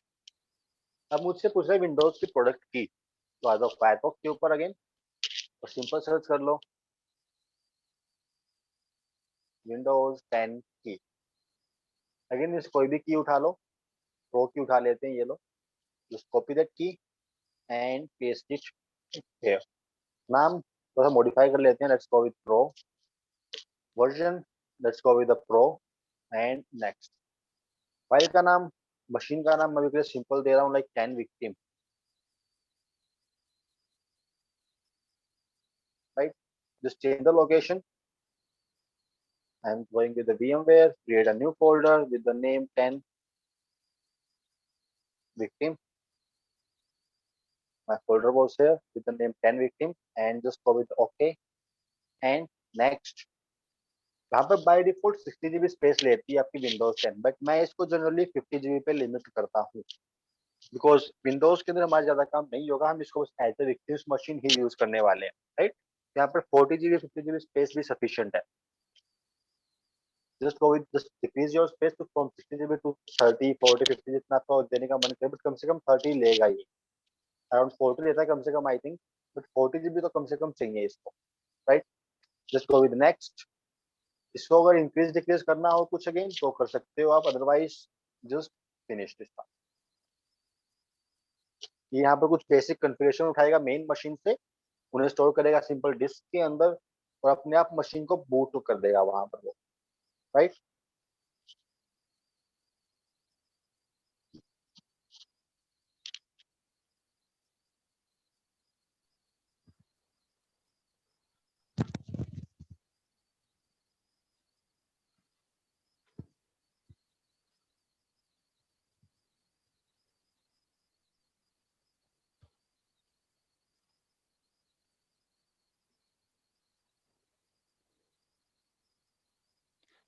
Sir, I'm having that Kali Linux ka that OVA file for the virtual box. So, like, would it be okay if I'll just create the virtual machine for the Windows only? Yeah, that's good for you. अगर Okay, काली already है तो नई create करने की जरूरत ही नहीं है फिर तो, okay. या सिर्फ विंडोज की मशीन क्रिएट करो, दैट्स सफिशिएंट।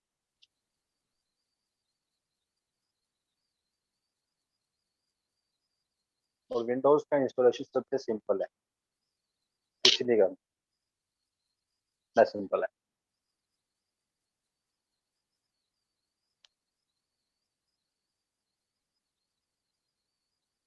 बूम। सो मेरी काली लिनक्स इंस्टॉल हो रही है, 47% इंस्टॉल हो चुकी है ऑलरेडी। मेरी विंडोज 10 के साथ इंस्टॉल हो रही है। If I talk about the vulnerable machine Metasploitable 2, मुझे पहले यहाँ से करनी पड़ेगी रिमूव लिस्ट से। देन आपने सिंपल जिप फाइल डाउनलोड की मेटास्प्लोइटेबल वर्जन 2 के लिए। आफ्टर डाउनलोडिंग आपको करना है फाइल को एक्सट्रैक्ट। आफ्टर एक्सट्रैक्शन आपको कुछ ये फोल्डर्स मिलते हैं लाइक दीज वन, कुछ कॉमन फाइल्स मिलती हैं आप, या तो आप इस VMX फाइल के ऊपर डबल क्लिक करके इसको ओपन कर दो directly, this is one option. Otherwise आ जाओ सिंपल VMware के ऊपर वापिस, होम के अंदर just go with the file menu and just go with the option scan for virtual machine.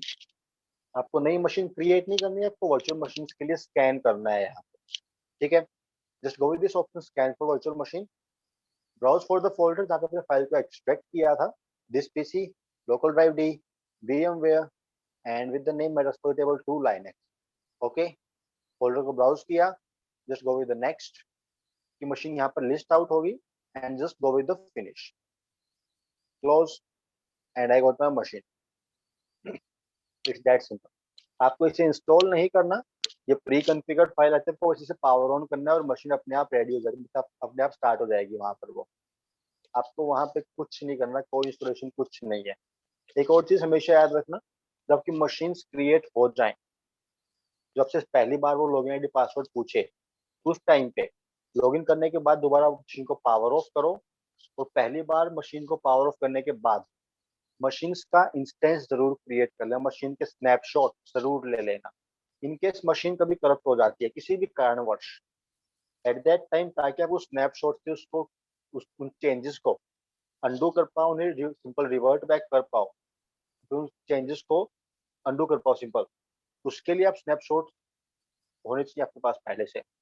तो फ्रेश मशीन्स के स्नैपशॉट्स जरूर ले लेना, और स्नैपशॉट्स लेने के लिए आपको यहाँ पर घड़ी दिखती है ये वाली, या फिर आप अगर सिंपल राइट क्लिक करते हो मशीन्स के ऊपर, तो यहाँ भी ऑप्शन मिलते हैं स्नैपशॉट्स के अंदर। Just right click on any machine and just go with that like option, take snapshot, just name that snapshot, और बस हो गया काम, इतना सा काम है। बट स्नैपशॉट्स जरूर ले लेना, हर मशीन के होने चाहिए आपके पास, right? If I talk about the virtual box, like how to install Metasploitable version, Metasploitable 2 in virtual box, मैंने पर्सनली कभी उसको यूज नहीं किया, बट लेट्स सी। यहाँ पर ऑलरेडी मेटा इसका नाम से फाइल है, एक और क्रिएट कर लेते हैं ये लोग। तो पहले कर देते हैं रिमूव का ऑप्शन है इसके अंदर, ये रहा रिमूव ओनली,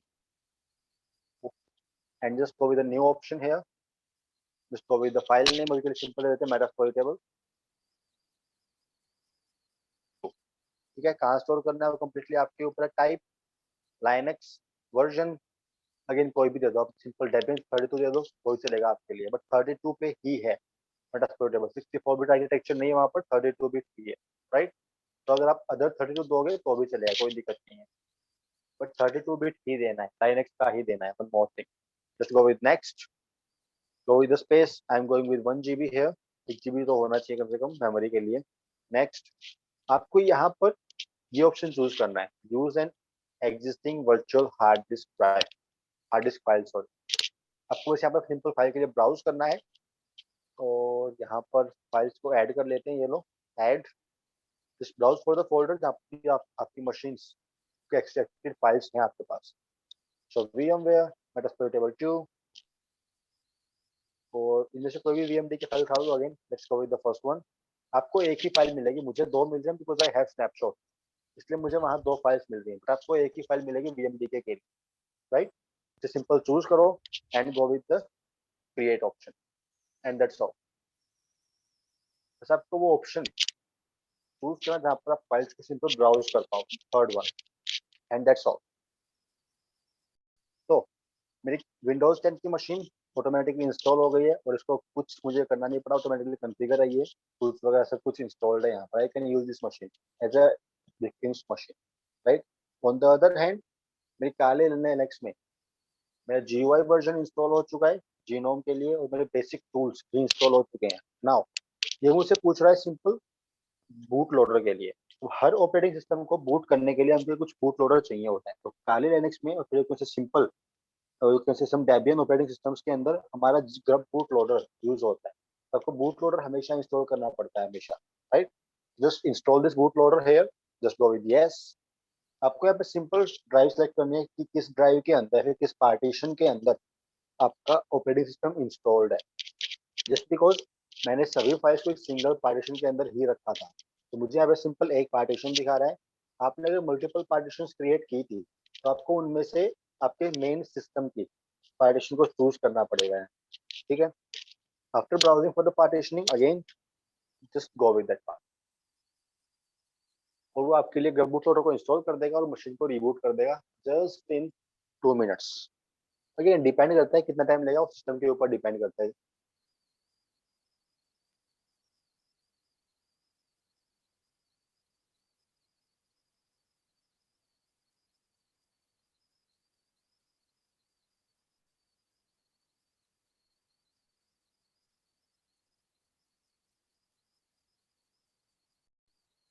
मशीन रिस्टार्ट हुई मेरी, just go with Kali Linux,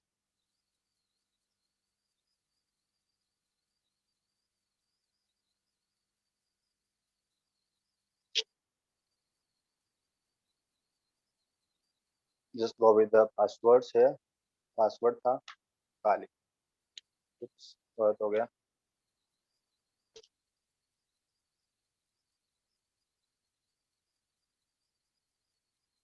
All good.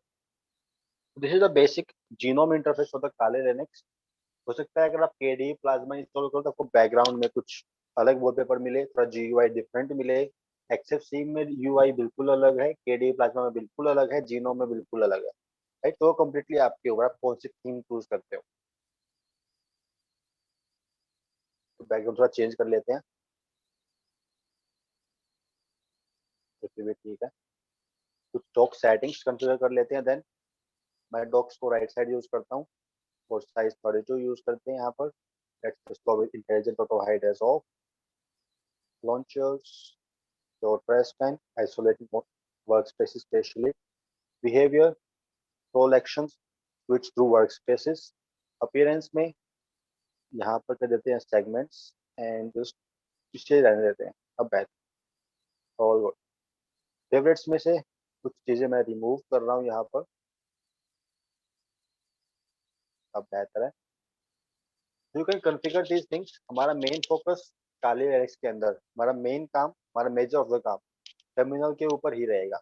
Terminal use करने से पहले इसे कुछ थोड़ा सा कॉन्फ़िगर कर लेते हैं, थोड़ा मॉडिफाई कर लेते हैं अपने अकॉर्डिंग. यहाँ पर बाय डिफॉल्ट कुछ शॉर्टकट्स आपको सूट नहीं करेंगे, जो मुझे भी नहीं करते. The first of them was your copy. इसमें कंट्रोल शिफ्ट और सी यूज करना पड़ता है. मैं सिंपल कंट्रोल सी से मॉडिफाई कर रहा हूँ उसको अभी के लिए. कंट्रोल्स भी मॉडिफाई कर लेना एक बार अपने according. For the new tab use control T. New Windows control shift T. Close this one, this one. Very simple. Zoom in, Control plus. Zoom out, Control minus. Normal size पर press नहीं करता. Find के लिए Control F. Previous tab, left and right. बेहतर है. आप अगर कुछ और चीजें मॉडिफाई करना चाहो, like size 1, जो कि मैं जनरली करता भी हूँ. Customize size, just increase the size to 15, 16, whatever you like. Just go with that part and it's good. Block size as I-beam, blinking, yes. तो फॉर्मेटिंग आप जो रखना चाहो रख सकते होगे, वो कम्प्लीटली आपके ऊपर है. तो ये बेसिक काली लिनक्स का इंटरफेस है. You can just go with this terminal.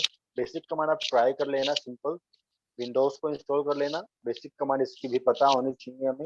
मेटास्प्लोइटेबल भी चलना चाहिए आपके पास, जो कि अभी के मेरी मशीन में नहीं चलेगा, बिकॉज मैंने कुछ फाइल्स को डिलीट कर दिया गलती से. अब ये मुझे एरर देगा.